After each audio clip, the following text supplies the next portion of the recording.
എത്തുന്നത് അധ്യാപകനായിട്ടുള്ള സുദീപ് സുധാകറാണ്. സാർ നമസ്കാരം. Thank you. ഇപ്പോൾ മനുഷ്യത്വം മറവിച്ചിട്ടില്ലാത്ത ഏതൊരു മനുഷ്യനെ സംബന്ധിച്ചൊരു വല്ലാത്ത സമയത്തിലൂടെയാണ് നമ്മളിപ്പോൾ കടന്നു പോകുന്നത്. നമ്മളിപ്പോൾ ഈ സംസാരിക്കുന്ന സാഹചര്യത്തിൽ കൂടിയും ഇസ്രായേൽ ഫലസ്തീനിൽ ആക്രമണം അഴിച്ചുവിട്ടുകൊണ്ടിരിക്കുന്ന ഒരു സാഹചര്യമാണ്.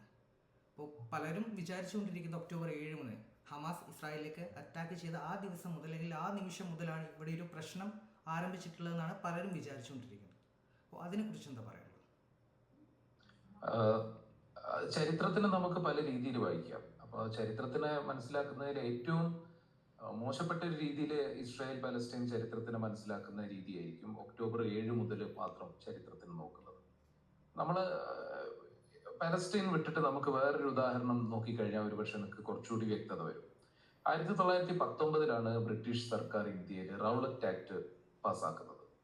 അപ്പൊ റൗളറ്റ് ആക്ട് പാസ്സാക്കിയ സമയത്ത് റൗളറ്റ് ആക്ടിന്റെ ഒരു പ്രധാനപ്പെട്ട ക്രക്സ് എന്ന് പറയുന്നത് ഇന്ത്യക്കാർക്ക് പ്രതിഷേധിക്കാനുള്ള അവകാശങ്ങൾ, അതുപോലെ ഒത്തുചേരാനുള്ള അവകാശങ്ങൾ, ഇത്തരം അവകാശങ്ങളൊക്കെ റെസ്ട്രിക്ട് ചെയ്യുക എന്നുള്ളതായിരുന്നു റൗളറ്റ് ആക്ടിലൂടെ അന്നത്തെ ബ്രിട്ടീഷ് അഡ്മിനിസ്ട്രേഷൻ ഉദ്ദേശിച്ചത്. കാരണം പല രീതിയിൽ ഇന്ത്യക്കാർ സമരങ്ങളും മറ്റും കാര്യങ്ങളും ഒക്കെ ആയിട്ട് പ്രതിഷേധങ്ങളും ഒക്കെ നടത്തുന്നത്. അപ്പൊ ഇതിനെ കേർബ് ചെയ്യണം, അതിനുവേണ്ടിയാണ് റൗളറ്റ് ആക്ട് വരുന്നത്.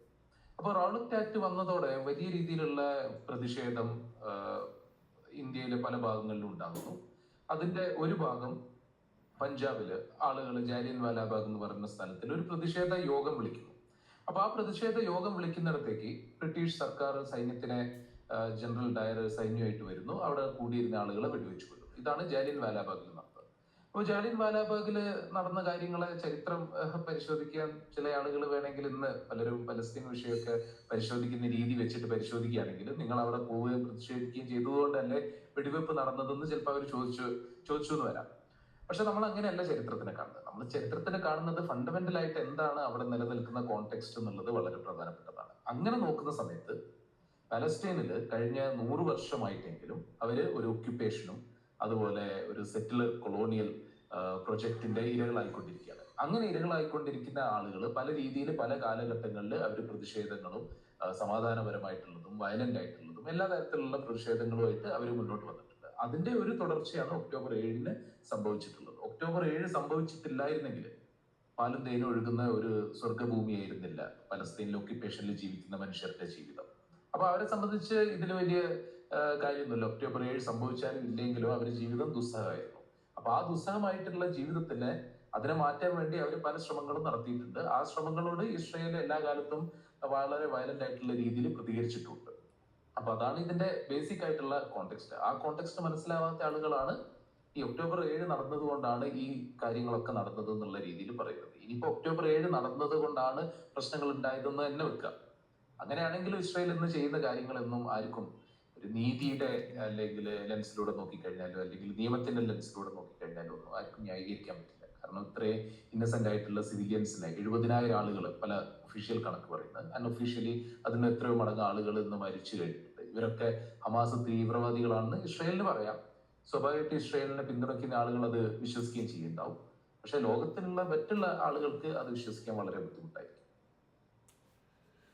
ഒരു കാലത്ത് ഫലസ്തീൻ അംഗീകരിച്ചിട്ടുള്ള പല രാജ്യങ്ങളും ഇപ്പോൾ ആ നിലപാട് മാറ്റുന്ന സാഹചര്യമുണ്ട്. ഉദാഹരണമായിട്ട് നമുക്ക് അർജന്റീനയെ നമുക്ക് പരിശോധിക്കുകയാണെങ്കിൽ കുറച്ചു കാലം മുമ്പ് വരെ ഫലസ്തീൻ ഒരു സ്വതന്ത്ര രാജ്യം, ഒരു രാജ്യമായിട്ട് അംഗീകരിച്ച രാജ്യമായിരുന്നു അർജന്റീന എന്ന് പറഞ്ഞു. എന്നാൽ കഴിഞ്ഞ വോട്ടെടുപ്പിൽ ഇതിനെ എതിർത്തുകൊണ്ട് വോട്ട് ചെയ്ത ഒരു രാജ്യം അർജന്റീനയാണ്. ഇന്ത്യയിലെ കാര്യം പരിശോധിക്കുമ്പോഴും നമുക്ക് ആ ഒരു പൊളിറ്റിക്കൽ ഷിഫ്റ്റ് കാണാനായിട്ട് സാധിക്കും. അപ്പോൾ ഇത്തരത്തിലുള്ള ഒരു പൊളിറ്റിക്കൽ ഷിഫ്റ്റിൻ്റെ അടിസ്ഥാനപരമായിട്ട് എന്തായിരിക്കും കാരണമായിട്ട് വന്നിട്ടുണ്ടാവുക? ഞാൻ കരുതുന്നത് political shift is going in favour of Palestine. കാരണം ഇപ്പൊ ഒക്ടോബർ 7 2 കൊല്ലം മുമ്പേ ഇപ്പൊ നമ്മൾ അതൊരു വാൻറ്റേജ് പോയിന്റ് ആയിട്ട് എടുത്തു കഴിഞ്ഞാൽ അത് നടക്കുന്ന കാലത്ത് 146 രാജ്യങ്ങളാണ് ഒഫീഷ്യലി പലസ്തീൻ, അതായത് ഇന്റർനാഷണൽ ലോയിൽ നിങ്ങൾ ഒരു രാജ്യത്തിന്റെ എക്സിസ്റ്റൻസിന്റെ ഏറ്റവും പ്രധാനപ്പെട്ട ഒരു ഘടകം മറ്റുള്ള രാജ്യങ്ങൾ നിങ്ങളെ റെക്കഗ്നൈസ് ചെയ്യുന്നതാണ്. നിങ്ങളൊരു രാഷ്ട്രമാണെന്ന് റെക്കഗ്നൈസ് ചെയ്യുന്നു. അതിന് ഫോർ ബേസിക് എലമെന്റ്സ് ഉണ്ട്, നിങ്ങളുടെ പോപ്പുലേഷൻ, അങ്ങനെ കാര്യങ്ങളൊക്കെ. അപ്പോൾ അത് വെച്ചിട്ട് നിങ്ങൾ റെക്കഗ്നൈസ് ചെയ്തിരുന്ന രാജ്യങ്ങൾ 146 ഇന്നത് 157 ആയിട്ടുണ്ട്. അതായത് 11 രാജ്യങ്ങൾ, പുതിയ 11 രാജ്യങ്ങൾ റെക്കഗ്നൈസ് ചെയ്തു. ഈ റെക്കഗ്നൈസ് ചെയ്ത് മുന്നോട്ട് വരുന്ന രാജ്യങ്ങൾ ഏതാണെന്നും കൂടി നമ്മൾ നോക്കണം. അത് ബ്രിട്ടൻ ഉണ്ട്, ഓസ്ട്രേലിയ ഉണ്ട്, ഫ്രാൻസ് ഉണ്ട്. അങ്ങനെ വെസ്റ്റേൺ ലോകത്തിന്റെ പലസ്തീൻ ഇത്രയും കാലം റെക്കഗ്നൈസ് ചെയ്യാതെ പിടിച്ചു വെച്ചിരുന്ന രാജ്യങ്ങൾക്ക് പോലും റെക്കഗ്നൈസ് ചെയ്യേണ്ട സാഹചര്യത്തിലേക്കാണ് ലോകം മാറുന്നത്. അപ്പം ലോകത്ത് ഞാൻ പ്രതീക്ഷയോടെയാണ് ഈ ലോകത്തിൽ നടക്കുന്ന മാറ്റങ്ങളെ കാണുന്നത്. കൂടുതൽ രാജ്യങ്ങളും കൂടുതൽ മനുഷ്യരും പലസ്തീൻ ഒരു രാഷ്ട്രമാകണം എന്നുള്ള നിലപാടിലേക്കാണ് വരുന്നത്. പിന്നെ അർജന്റീനയുടെ കാര്യം നോക്കിക്കഴിഞ്ഞാൽ ഇപ്പൊ അവിടെ നമുക്ക് അമേരിക്കയിൽ ട്രംപ് ഉണ്ടെങ്കിൽ അതുപോലെ ഒരു ഭ്രാന്തനായിട്ടുള്ള ഭരണാധികാരിയാണ് അർജന്റീനയിലെ ഹാവിയർ മിലേ എന്ന് പറയുന്നത്. അപ്പൊ അയാള് എഡ്യൂക്കേഷൻ മിനിസ്ട്രി പിരിച്ചുവിടുന്നു. അങ്ങനെ വളരെ ഭ്രാന്തമായിട്ടുള്ള ഒരുപാട് കാര്യങ്ങൾ ചെയ്തുകൊണ്ടിരിക്കുന്നു. അപ്പൊ അർജന്റീന ആയിക്കഴിഞ്ഞാലും മറ്റു പല ലാറ്റിൻ അമേരിക്കൻ രാജ്യങ്ങളായി കഴിഞ്ഞാൽ ഇവർക്ക് പലപ്പോഴും വളരെ ഷിഫ്റ്റ് ഉണ്ടാവാറുണ്ട് ഇവരെ പൊളിറ്റിക്സിൽ. ഒരു ലെഫ്റ്റ് വിങ് ഗവൺമെന്റ് ഉണ്ടാവുക, അത് കഴിഞ്ഞാൽ ഒരു പക്ഷേ ഒരു മിലിറ്ററി ഹുന്തയോ അല്ലെങ്കിൽ അതുപോലുള്ള ഗവൺമെന്റുകൾ വരാം, വളരെ റൈറ്റ് വിങ് ആയിട്ടുള്ള ഗവൺമെന്റുകൾ വരാം. അപ്പൊ അതിനനുസരിച്ചുള്ള ഒരു മാറ്റം ആയിട്ടാണ് ഞാനിത് മനസ്സിലാക്കുന്നത്. എനിക്കിപ്പോഴും തോന്നുന്നത് ഒഫീഷ്യലി അർജന്റീന പലസ്തീൻ റെക്കഗ്നൈസ് ചെയ്തിട്ടുണ്ടെന്നാണ്. അത് അവർ വിഡ്രോ ചെയ്തിട്ടില്ല എന്നാണ് ഞാൻ ഇപ്പോഴും മനസ്സിലാക്കുന്നത്. മേ ബി റോങ്, പക്ഷേ കൂടുതൽ രാജ്യങ്ങൾ പലസ്തീൻ റെക്കഗ്നൈസ് ചെയ്യുന്ന ഒരു സാഹചര്യത്തിലാണ് നമ്മൾ ഇപ്പം ജീവിക്കുന്നത്. നമ്മൾ ബ്രിട്ടന്റെ കാര്യം പറഞ്ഞിട്ടുണ്ടായിരുന്നു. ഫലസ്തീൻ ഒരു രാജ്യമായിട്ട് അംഗീകരിച്ച രാജ്യമായിട്ട് ബ്രിട്ടൻ മാറിയിട്ടുണ്ടെന്ന് പറഞ്ഞു. പക്ഷേ ബ്രിട്ടൻ പലപ്പോഴും ഇസ്രായേലിനെ സഹായിക്കുന്ന ഒരു നിലപാടാണ് സ്വീകരിച്ചത്. ആയുധങ്ങൾ സപ്ലൈ ചെയ്തിട്ടും സാറ്റലൈറ്റ് വഴിയുള്ള സഹായങ്ങളെല്ലാം തന്നെ ചെയ്തിട്ടും ബ്രിട്ടൻ പോലെയുള്ള പല രാജ്യങ്ങളും ഇസ്രായേലിനെ സപ്പോർട്ട് ചെയ്യുന്ന ഒരു നിലപാടാണ് സ്വീകരിച്ചിട്ടുള്ളത്. അപ്പോൾ ഒരേ സമയം ഫലസ്തീനെ റെക്കഗ്നൈസ് ചെയ്യുകയും മറുഭാഗത്ത് ഇസ്രായേലിനെ സപ്പോർട്ട് ചെയ്യുകയും ചെയ്യുന്ന അത്തരം ഒരു സിസ്റ്റം അല്ലെങ്കിൽ ഒരു സംവിധാനം അത് എത്രത്തോളം ദോഷകരമായിട്ട് മാറാൻ സാധ്യതയുണ്ട്? അല്ല, നമ്മളിവിടെ കാണേണ്ടത് എന്ന് പറഞ്ഞാൽ ബ്രിട്ടന് ചരിത്രപരമായിട്ട് തന്നെ ഈ വിഷയങ്ങളിൽ ഒരുപാട് ഉത്തരവാദിത്തമുണ്ട്.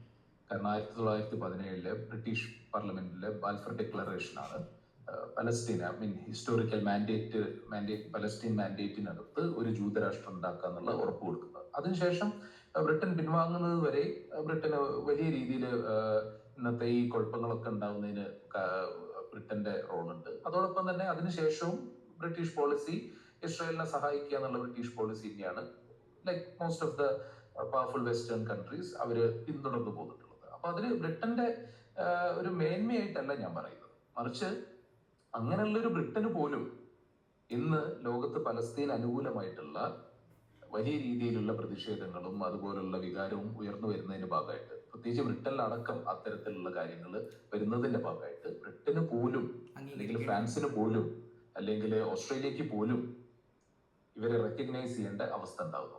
അപ്പൊ നമ്മളൊരു ജനസൈഡാണ് നമ്മൾ മനസ്സിലാക്കുന്നതെങ്കിൽ most of the European countries അവർക്കൊരു ജനസൈഡൽ ഹിസ്റ്ററി ഉണ്ട്. നമ്മൾ ജർമ്മനി എടുത്തു കഴിഞ്ഞാൽ നമ്മൾ പലപ്പോഴും ഹോളോകോസ്റ്റ് ആണ് ജർമ്മനിയുടെ ഒരു ജനസൈഡ് ആയിട്ട് നമ്മൾ പറയുന്നത്. പക്ഷെ അതിനു മുമ്പേ തന്നെ അവരൊരു എക്സ്പെരിമെന്റൽ ജനസൈഡ് നമീബിയയിൽ നടക്കുന്നുണ്ട്. അപ്പൊ ബ്രിട്ടീഷ് ഹിസ്റ്ററി നോക്കിക്കഴിഞ്ഞാൽ ഈവൻ ഓസ്ട്രേലിയയിൽ ബ്രിട്ടീഷ് ജനസൈഡ് നടക്കുന്നുണ്ട്. അബോർജിനൽസിനെതിരെ. ഇപ്പൊ നമ്മൾ ഇന്ത്യയിലെ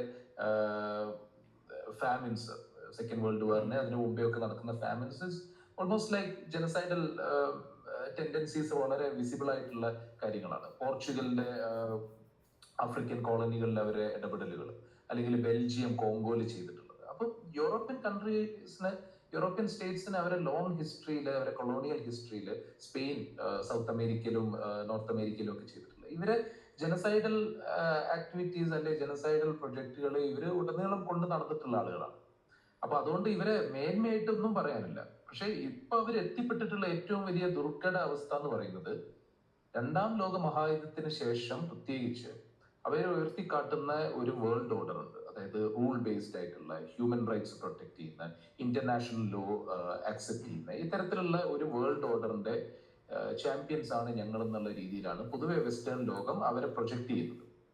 ഫ്രീ സ്പീച്ച്, ഡെമോക്രസി, ഇത്തരത്തിലുള്ള കാര്യങ്ങൾ. അപ്പൊ അവര് ഈ ഒരു ഭാഗത്ത് അവർ പ്രൊജക്ട് ചെയ്യുന്നതും അവരെ റിയാലിറ്റിയും തമ്മിലുള്ള കോൺട്രഡിക്ഷൻ, അത് ഏറ്റവും വലിയ രീതിയിൽ എക്സ്പോസ്ഡ് ആവുകയാണ് ഈ ജനസൈഡ്, പലസ്തീനിലെ ജനസൈഡ് നടക്കുന്ന സാഹചര്യത്തിൽ. അതാണ് സത്യത്തില് ഈ രാജ്യങ്ങളെ ഏറ്റവും വലിയ പ്രതിസന്ധിയിലാക്കുന്നതെന്നാണ് ഞാൻ മനസ്സിലാക്കുന്നത്. അപ്പൊ അവിടെ ഇവര് വളരെ നേക്കഡ്ലി ഓപ്പൺ ആവുകയാണ്. കാരണം നമ്മൾ കോൾഡ് വാറിന്റെ ഒരു കാലഘട്ടത്തിൽ എപ്പോഴും വെസ്റ്റേൺ വേൾഡ് ഒരു മേന്മയായിട്ട് പറയുന്നത് we are the free world, we stand for human rights. അങ്ങനെയല്ല അവരുടെ ചരിത്രം, അങ്ങനെയല്ല ഈവൻ സെക്കൻഡ് വേൾഡ് വാറിലെ അവരുടെ ചരിത്രം, അങ്ങനെയല്ല അവരെ കോൾഡ് വാറിലെ ചരിത്രം ഒക്കെ നമുക്കറിയാമെങ്കിൽ പോലും അതായിരുന്നു പ്രൊജക്റ്റഡ് ഇമേജ്. ആ പ്രൊജക്റ്റഡ് ഇമേജ് ഇന്ന് ഒരു മനുഷ്യർക്കും വിശ്വസിക്കാൻ സാധിക്കാത്ത രീതിയിൽ തകർന്നുപോയി. അപ്പൊ ആ സാഹചര്യത്തിലാണ് അവർക്ക് റെക്കഗ്നൈസ് ചെയ്യേണ്ടി വരുന്നത്. പക്ഷെ ഈ റെക്കഗ്നൈസ് ചെയ്യുന്നതുകൊണ്ട് ഇമ്മീഡിയറ്റ്ലി പലസ്തീനിൽ ഒരു മാറ്റമൊന്നും ഉണ്ടാവാൻ പോകുന്നില്ല. നാളെ ഈ ഓസ്ട്രേലിയ അല്ലെങ്കിൽ ഫ്രാൻസോ ബ്രിട്ടനോ റെക്കഗ്നൈസ് ചെയ്തതോടെ പലസ്തീനിയൻ രാഷ്ട്രം ഉണ്ടാവുന്നില്ല. നിലവിൽ തന്നെ ലോകത്തെ ഭൂരിപക്ഷം 80% രാജ്യങ്ങളും ഓക്കെയാണ് പലസ്തീൻ രാഷ്ട്രം ഉണ്ടാവാൻ. ഔദ്യോഗികമായിട്ട് അവരുടെ നിലപാട് അതാണ്. പക്ഷേ ഇതൊരു സിംബോളിക് വിക്ടറിയാണ്. മാത്രമല്ല ഇതൊരു ഇൻഡിക്കേറ്റർ കൂടിയാണ്. Tide is shifting. ഓക്കെ. അപ്പോൾ ചരിത്രപരമായി ഈ യൂറോപ്യൻ രാജ്യങ്ങൾ ചെയ്തുകൊണ്ടിരുന്ന ഒരു തെറ്റിൽ നിന്നുള്ള ഒരു പിന്തിരിഞ്ഞ് നടത്തമായിട്ട് അവരുടെ ഈ റെക്കഗ്നൈസേഷൻ ഇതിനെ കാണാൻ നമുക്ക് സാധിക്കുമോ? അത് വളരെ ഫ്യൂച്ചറിസ്റ്റിക് ആയിട്ടുള്ള ഒരു ചോദ്യമാണ്. പക്ഷെ ഇന്നത്തെ സാഹചര്യത്തിൽ ഈ റെക്കഗ്നേഷൻ, അവർ ചെയ്യുന്ന റെക്കഗ്നേഷൻ അത്ര വലിയൊരു പ്രാധാന്യം നമ്മൾ കൊടുക്കേണ്ടതില്ല എന്നുള്ളതാണ് എനിക്ക് തോന്നുന്നത്. പ്രത്യേകിച്ച് അവരെ entire way of dealing with other countries, ആ ഒരു ചോദ്യത്തിലാണെങ്കിൽ എനിക്ക് തോന്നുന്നില്ല ഇതോടെ അവരാകെ മൊത്തം മാറാൻ പോവുകയാണെന്നൊന്നും തോന്നുന്നില്ല. പക്ഷെ അവർ പോലും എത്തിപ്പെട്ടിട്ടുള്ള ഒരു ദുർഘടാവസ്ഥയാണ് നമ്മളിവിടെ കാണേണ്ടത്. അത് പോസിറ്റീവാണ്. അതിനപ്പുറത്തേക്ക് അവര് ആകെ മൊത്തം മാറുന്നു, അല്ലെങ്കിൽ അവര് ഇനി മുതൽ എല്ലാ രാജ്യങ്ങളെയും സോവറിനിറ്റി അംഗീകരിക്കും, അത്തരമൊന്നും നമുക്ക് വിശ്വസിക്കാൻ പറ്റില്ല. ഈവൻ ഫ്രാൻസിനെതിരെ വലിയ രീതിയിലുള്ള പ്രതിഷേധങ്ങൾ ആഫ്രിക്കയിൽ നടക്കുന്നുണ്ട്. അവിടെയൊക്കെ ഫ്രാൻസ് ശ്രമിക്കുന്നത് അവരെ കൊളോണിയൽ ഇൻട്രസ്റ്റുകളെ കീപ്പ് ചെയ്യാൻ വേണ്ടിയാണ് അവർ ശ്രമിച്ചുകൊണ്ടിരിക്കുന്നത്. ഒരു നിൽക്കക്കള്ളി ഇല്ലാത്ത അവസ്ഥയിൽ മാത്രമാണ് അവര് സൈന്യത്തിനെ, മിലിറ്ററി ബേസുകൾ ഒഴിവാക്കാനും ഒക്കെ പുറപ്പെടുന്നത്. അവര് trying to keep their colonies. അപ്പൊ അങ്ങനെ നോക്കുന്ന സമയത്ത് അവരെ സ്വഭാവം മാറാൻ പോകുന്നു എന്ന് വിശ്വസിക്കാൻ പറ്റില്ല. ഈ ലോകമെമ്പാടുമുള്ള ഇടതുപക്ഷം അവരുടെ ഒരു ഫലസ്തീൻ്റെ വിമോചനത്തിന് ഈ ഇടതുപക്ഷം നടത്തുന്ന പ്രവർത്തനങ്ങളെല്ലാം തന്നെ ശ്രദ്ധേയമായിട്ടുള്ള ഒരു കാര്യം. ഇപ്പോൾ പോർച്ചുഗൽ ഫലസ്തീനെ അംഗീകരിക്കുന്നത് അവിടെ കാലങ്ങളായിട്ടുള്ള ഇടതുപക്ഷത്തിൻ്റെ പ്രക്ഷോഭങ്ങളുടെ കാര്യങ്ങൾക്ക് ഫലമായിട്ടാണ്.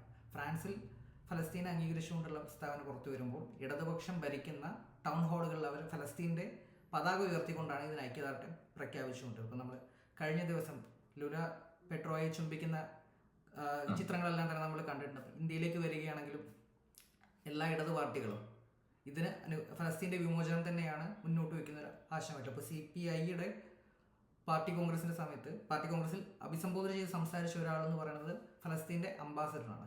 അപ്പോൾ ഈ ലോകമെമ്പാടുമുള്ള ഇടതുപക്ഷത്തിൻ്റെ ഫലസ്തീൻ വിമോചനത്തിനുള്ള പോരാട്ടങ്ങൾ എങ്ങനെയാണ് നോക്കിക്കാണുന്നത്? ഇടതുപക്ഷം എന്ന് പറയുന്ന സമയത്ത് അതൊരു വലിയ സ്പെക്ട്രമാണ്. ലൈക്ക് പല വേരിയേഷൻസ് ഇടതുപക്ഷത്തിൽ ഉണ്ടാവും. പലപ്പോഴും അത് ആംബിഗ്യൂറ്റിയും കൺഫ്യൂഷനും ഒക്കെ ഉണ്ടാക്കുക ഇടതുപക്ഷം എന്ന് പറയുന്ന സമയത്ത്. കുറച്ചുകൂടി ക്ലിയർ ആയിട്ട് പറഞ്ഞാൽ ഒരു മാർക്സിസ്റ്റ് പോയിന്റ് ഓഫ് വ്യൂവില് നോക്കിക്കഴിഞ്ഞാൽ എന്താണ് ഇസ്രായേൽ എന്നുള്ളൊരു ചോദ്യമാണ്. അപ്പൊ Marxist political parties through out the world ഇസ്രായേലിനെ കാണുന്നത് ഒരു സെറ്റിലർ കൊളോണിയൽ പ്രൊജക്റ്റ് ആയിട്ടാണ്.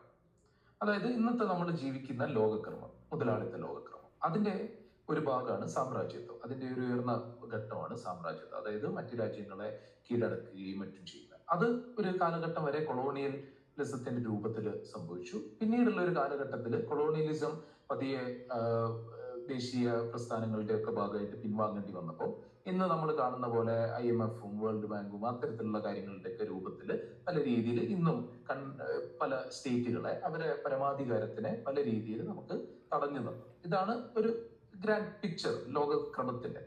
അപ്പൊ അങ്ങനെ നോക്കുന്ന സമയത്ത് മിഡിൽ ഈസ്റ്റിലെ നമ്മൾ ഇന്ന് വെസ്റ്റ് ഏഷ്യയില് ഈ രാജ്യങ്ങളുടെ പരമാധികാരം, പല ചിന്നിച്ചെതറി കിടക്കുന്ന ഒരുപാട് രാജ്യങ്ങളുടെ പരമാധികാരത്തിനെ തടഞ്ഞു നിർത്താനും അവർക്ക് സ്വതന്ത്രമായിട്ടൊരു വികസന നയവും അല്ലെങ്കിൽ അവരെ മനുഷ്യരുടെ ഉന്നമനത്തിന് വേണ്ടി അവരെ റിസോഴ്സുകൾ ഉപയോഗിക്കുക, അവരെ തൊഴിൽ ശക്തി ഉപയോഗിക്കുകയൊക്കെ ചെയ്യുന്ന ഒരു സാഹചര്യത്തിനെ തടയേണ്ടതുണ്ട് ഇന്നത്തെ ഈ ലോകക്രമത്തിന് നിലനിന്ന് പോകണമെങ്കിൽ.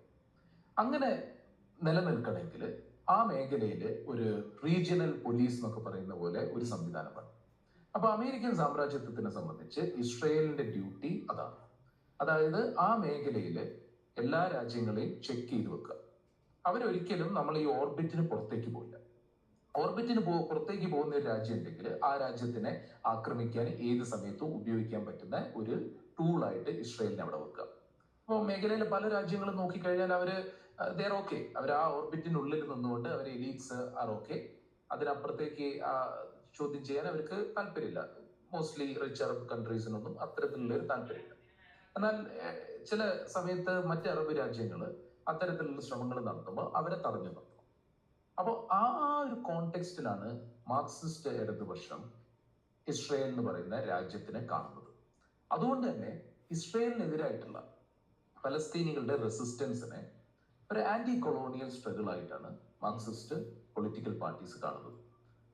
ഈ ഒരു കോണ്ടെക്സ്റ്റ് വളരെ പ്രധാനപ്പെട്ടതാണ്. കാരണം ഈ ഒരു കോണ്ടെക്സ്റ്റ് കിട്ടിയിട്ടില്ലെങ്കിൽ നമ്മളെ സംബന്ധിച്ച് പലസ്തീൻ ഒരു മതപ്രശ്നമാവാം, മുസ്ലിങ്ങളും ജൂതന്മാരും തമ്മിലുള്ള, അല്ലെങ്കിൽ മുസ്ലിങ്ങളും ക്രിസ്ത്യാനികളും തമ്മിലുള്ള പ്രശ്നമാവാം, അല്ലെങ്കിൽ അറബികളല്ലാത്തവരും തമ്മിലുള്ള പ്രശ്നമാവാം. അങ്ങനത്തെ ഐഡന്റിറ്റികളിലേക്ക് ഇത് ചുരുക്കപ്പെടും. പക്ഷെ ഇതിന്റെ ലാർജർ കോണ്ടെക്സ്റ്റ്, ഈ പ്രശ്നങ്ങളൊക്കെ ഇതിന്റെ ഇൻവോൾവ് ആണ്. ഞാൻ പറയുന്നത് ഇതിലൊരു മുസ്ലിം ക്വസ്റ്റ്യൻ ഇല്ലാന്നോ അല്ലെങ്കിൽ ഒരു അറബ് ക്വസ്റ്റ്യൻ ഇല്ലാന്നോ അല്ല ഞാൻ പറയുന്നത്. പക്ഷെ ഇതിന്റെ ലാർജർ കോണ്ടെക്സ്റ്റ് സാമ്രാജ്യത്വമാണ്, അതിനെതിരെ നടത്തുന്ന ആന്റി കൊളോണിയൽ സ്ട്രഗിളാണ്. അപ്പം ആന്റി കൊളോണിയൽ സ്ട്രഗിൾസിനെ സപ്പോർട്ട് ചെയ്യുക എന്നുള്ളതാണ് 20ാം നൂറ്റാണ്ടിലെ തുടക്കം മുതൽ തന്നെ മാർക്സിസ്റ്റ് പൊളിറ്റിക്കൽ പാർട്ടീസ് റഷ്യൻ റവല്യൂഷന്റെ സമയത്തായാലും അതിനു മുന്നേ ആയാലും ലെനിന്റെ ഫോർമേഷൻസിലും ഒക്കെ അത്തരത്തിലുള്ള ആന്റി കൊളോണിയൽ സ്ട്രഗിൾസിനെ സപ്പോർട്ട് ചെയ്യുക, അതിനെ പിന്തുണയ്ക്കുക എന്നുള്ളതാണ് നിലപാട്. അപ്പോൾ ആ ഒരു നിലപാടിന്റെ ലെഗസിയുടെ ഭാഗമായിട്ട് തന്നെയാണ് പലസ്തീന് പിന്തുണ നൽകിയിട്ടുള്ളത്. അത് ഇന്നും വലിയ രീതിയിൽ തന്നെ തുടരുകയാണ് ലോകം മൊത്തം ചെയ്യുന്നത്. ലാറ്റിൻ അമേരിക്കയിലേക്ക് വന്നു കഴിഞ്ഞാൽ അവരെ സംബന്ധിച്ച് അവർക്ക് കൂടുതൽ ഇതുമായിട്ട് കണക്ട് ചെയ്യാൻ പറ്റും. കാരണം അവര് പരമാധികാര രാജ്യമാണെങ്കിൽ പോലും അവരെ അമേരിക്ക ട്രീറ്റ് ചെയ്യുന്ന അമേരിക്കയുടെ ഒരു കിച്ചൺ ഗാർഡൻ പോലെയാണ്. ഞങ്ങൾക്ക് ഏത് സമയം വേണമെങ്കിലും ഇടപെടാം, പ്രസിഡന്റിനെ മാറ്റാം, പുതിയ ഒരാളെ നിയമിക്കാം, അവരെ റിസോഴ്സസ് ഞങ്ങൾക്ക് എടുത്തു കൊണ്ടുപോവാം. ഉദാഹരണത്തിന് ഇപ്പൊ ചിലി എന്ന് പറഞ്ഞ രാജ്യം നോക്കുക. 1971 അവര് ഒരു മാർക്സിസ്റ്റ് ആയിട്ടുള്ള അലൻഡെ അദ്ദേഹത്തിനെ ഡെമോക്രാറ്റിക്കലി ഇലക്ട് ചെയ്യും. എല്ലാ ഡെമോക്രാറ്റിക് പ്രാക്ടീസസും ഫോളോ ചെയ്തുകൊണ്ടുള്ള നടന്നിട്ടുള്ള ഒരു ഇലക്ഷനിൽ അയാൾ ഇലക്റ്റഡ് ആവും. പക്ഷെ ഒരു കൊല്ലം കഴിയുമ്പോഴേക്കും അല്ലെങ്കിൽ 2 കൊല്ലം കഴിയുമ്പോഴേക്കും ഒരു മിലിറ്ററി കൂ, CAA എഞ്ചിനീയർ ചെയ്ത ഒരു മിലിറ്ററി കൂല് അയാൾ അറസ്റ്റ് ചെയ്യപ്പെടുകയാണ്. ഇപ്പം പോലും ട്രംപ് പറയുന്നത് വെനിസ്വേലയില് ഗവൺമെന്റിനെ പുറത്താക്കണം എന്നാണ്. ഇപ്പൊ കഴിഞ്ഞ ഒരു വർഷങ്ങൾക്ക് മുമ്പേ തോറ്റ് കഴിഞ്ഞിട്ടുള്ള ആളായിരുന്നു അമേരിക്ക അടക്കമുള്ള ഒരുപാട് രാജ്യങ്ങള് അവരെ വെനിസ്വേലയുടെ പ്രസിഡന്റ് ആയിട്ട് അംഗീകരിച്ചത്, തോറ്റ് കഴിഞ്ഞിട്ടുള്ള. അപ്പോ ഈ ലാറ്റിൻ അമേരിക്കൻ രാജ്യങ്ങളുടെ ഇത്തരത്തിലുള്ള ഒരു സപ്പോർട്ട് പലസ്തീൻ ഉണ്ടാകുന്നതിന്റെ പ്രധാനപ്പെട്ട കാരണം അവരിന്നും വളരെ ഡയറക്റ്റ് ആയിട്ട് ഇത്തരത്തിലുള്ള സാമ്രാജ്യത്വത്തിന്റെ ഓൺസ്ലോട്ട്സിനെ നേരിട്ടുകൊണ്ടിരിക്കുകയാണ്. അപ്പൊ അവരെ സംബന്ധിച്ച് ഈസിലി ദേ ക്യാൻ ഐഡന്റിഫൈ. ഇപ്പൊ നമ്മളെ സംബന്ധിച്ചുള്ള ഒരു പ്രശ്നം എന്ന് പറഞ്ഞാൽ നമ്മള് we are still in multiple ways we are under control. അപ്പൊ ഇപ്പൊ നമ്മള് ഫിനാൻഷ്യൽ രീതികളിലായി കഴിഞ്ഞാലും WTO വഴി ആയി കഴിഞ്ഞാലും ഒക്കെ പല രീതിയിൽ നമ്മൾ കൺട്രോളിലാണ്. പക്ഷെ ഡയറക്ട്ലി നമ്മളത് പലപ്പോഴും അനുഭവിക്കുന്നില്ല. അത്തരത്തിലുള്ള നമ്മളെ രാജ്യത്തിനെ ആക്രമിക്കുക അല്ലെങ്കിൽ നമ്മളെ പ്രധാനമന്ത്രിയെ വലിച്ചു താഴെയിടുക, ഇത്തരത്തിലെ കാര്യങ്ങൾ നമ്മൾ അനുഭവിക്കുന്നില്ല. അപ്പൊ നമ്മളെ സംബന്ധിച്ച് ആന്റി കൊളോണിയൽ സ്ട്രഗിൾ എന്ന് പറയുന്നത് നമ്മളെ ചരിത്രത്തിന്റെ ഭാഗമായി കഴിഞ്ഞു എന്നാണ് നമ്മൾ പലരും വിശ്വസിക്കുന്നത്. പക്ഷെ ലാറ്റിൻ അമേരിക്കൻ കൺട്രികളിൽ അല്ലെങ്കിൽ പല ഗ്ലോബൽ സൗത്ത് കൺട്രികളിലും അതല്ല റിയാലിറ്റി. അതുകൊണ്ടാണ് അവിടെ ഒന്ന് വലിയ രീതിയിൽ പലസ്തീൻ അനുകൂലമായിട്ടുള്ള പിന്തുണ ഉണ്ടാകുന്നത്.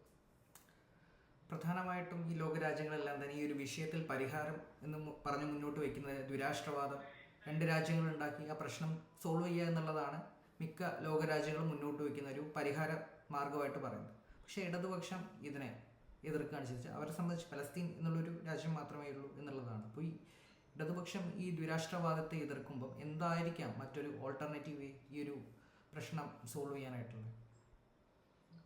ഇടതുപക്ഷം പൂർണ്ണമായിട്ട് ദ്വിരാഷ്ട്രവാദത്തിനെ എതിർക്കുന്നു എന്നുള്ള എത്രമാത്രം ശരിയാണെന്ന് എനിക്കറിയില്ല. കാരണം ഇടതുപക്ഷത്തിനകത്ത് ദ്വിരാഷ്ട്രവാദവും, അതായത് ഒരു പലസ്തീനും ഒരു ഇസ്രായേലും ഉണ്ടാവണം എന്നുള്ള വാദവും അതുപോലെ തന്നെ ശക്തമായിട്ട് ഒരുപാട് ഇടതുപക്ഷ ഗ്രൂപ്പുകളും പാർട്ടികളും അതുപോലെ പലസ്തീനകത്ത് തന്നെയുള്ള ആളുകളും പലസ്തീനിയൻ ഡയസ്പോറയ്ക്കുള്ളിലും ഒക്കെ ഏകരാഷ്ട്രവാദം അല്ലെങ്കിൽ 1 സ്റ്റേറ്റ് സൊല്യൂഷൻ എന്നുള്ള ഒരു വാദവും മുന്നോട്ട് വെക്കുന്നുണ്ട്. അപ്പൊ നമ്മൾ 2 സ്റ്റേറ്റ് സൊല്യൂഷൻ എന്ന് പറയുന്ന സമയത്ത് 2 സ്റ്റേറ്റ് സൊല്യൂഷൻ, അതായത് UN ഫസ്റ്റ് ഇന്റർവെൻഷൻ നടക്കുന്ന 1940കളുടെ അവസാനം മുതൽ തന്നെ 2 സ്റ്റേറ്റ് സൊല്യൂഷൻ ആണ് മുന്നിലുള്ളത്. നമ്മൾ 2 സ്റ്റേറ്റ് സൊല്യൂഷന്റെ ഒരു 70-75 വർഷം കഴിഞ്ഞു 2 സ്റ്റേറ്റ് സൊല്യൂഷൻ ഒരു സൊല്യൂഷൻ ആയിട്ട് മുന്നോട്ട് വന്നിട്ട്. പക്ഷെ ഇപ്പോഴും നമുക്ക് 1 സ്റ്റേറ്റ് മാത്രമേ ഉള്ളൂ. നമുക്ക് പലസ്തീൻ എന്ന് പറഞ്ഞാൽ നമ്മളെ മുമ്പിലുള്ളത് ഒരു ഗസ സ്ട്രിപ്പും, അത് fully under the occupation control of the Israeli forces, മറ്റ് ഒരു വെസ്റ്റ് ബാങ്ക്, അതാണ് ഈ ഓക്യുപ്പേഷന്റെ ഉള്ളിലുള്ള. അപ്പൊ പലസ്തീൻ ഇല്ല, ഇസ്രയേൽ ഉണ്ട്. അപ്പൊ ശരിക്കും 2 സ്റ്റേറ്റ് സൊല്യൂഷനിങ് നടപടിയാവുമോ എന്നുള്ള ഒരു ചോദ്യം വളരെ പ്രസക്തമാണ്. അപ്പൊ അവിടെയാണ് 1 സ്റ്റേറ്റ് സൊല്യൂഷൻ പലരും പറയുന്നത്. ഈ 1 സ്റ്റേറ്റ് സൊല്യൂഷൻ നടക്കുമെന്ന് ചോദിച്ചു കഴിഞ്ഞാൽ അതും വലിയൊരു കോംപ്ലക്സ് ആയിട്ടുള്ള ചോദ്യമാണ്. പക്ഷെ നമ്മളിത് എന്തുകൊണ്ടാണ് ഇത്തരത്തിലുള്ള ഒരു പോസിബിലിറ്റി അല്ലെങ്കിൽ ഒരു സൊല്യൂഷൻ വരുന്നത് അല്ലെങ്കിൽ ഇത് പ്രധാനമാവുന്നത് എന്നുള്ളത് നമ്മൾ മനസ്സിലാക്കണം. അതായത് 2 സ്റ്റേറ്റ് സൊല്യൂഷൻ ഹിസ്റ്റോറിക്കലി ഫെയിൽഡ് ആണ്.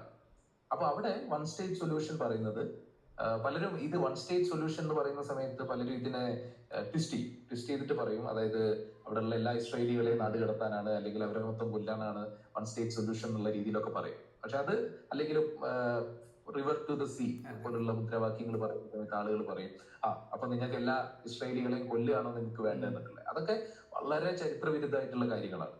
പക്ഷെ വൺ സ്റ്റേറ്റ് സൊല്യൂഷൻ പറയുന്നതെന്ന് പറഞ്ഞാൽ let's have one state in which all the rights are protected, irrespective of your identity.